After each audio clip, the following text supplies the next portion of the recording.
মুখ্যমন্ত্ৰী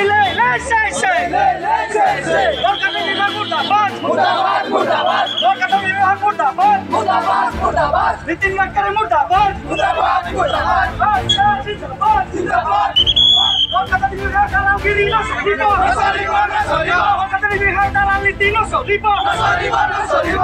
সৰকাৰ মুৰ্দাবাদ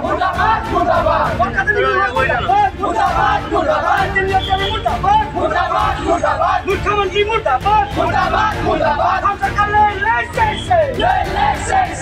অসম চৰকাৰ তথা কেন্দ্ৰীয় চৰকাৰক আমি নিন্দা জনাইছোঁ।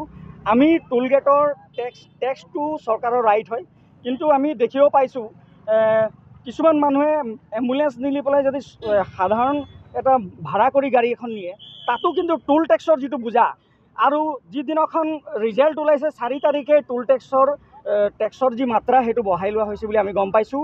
আমি একেবাৰে নিন্দা জনাইছোঁ। যোৱা 15 তাৰিখে আমাৰ সম্বৰ্ধনা কাৰ্য আছিলে চেণ্ট্ৰেলৰ কাৰ্য আছিলে আৰ্চাৰ, তাত আমি পাৰ্টিচিপেট কৰিব গৈছোঁ।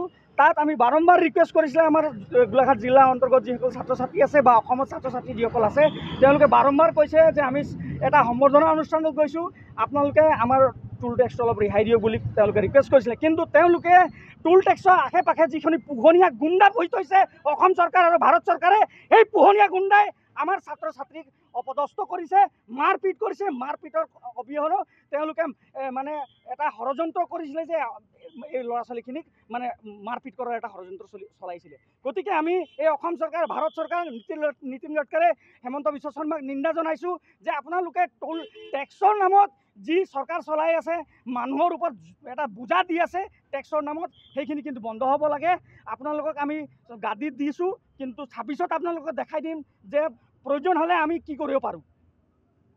কেন্দ্ৰীয় চৰকাৰে কেন্দ্ৰীয় চৰকাৰে অসম চৰকাৰ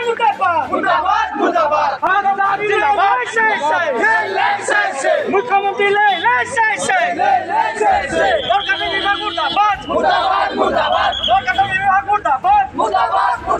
নীতিন গাডকাৰী মুৰ্দাবাদ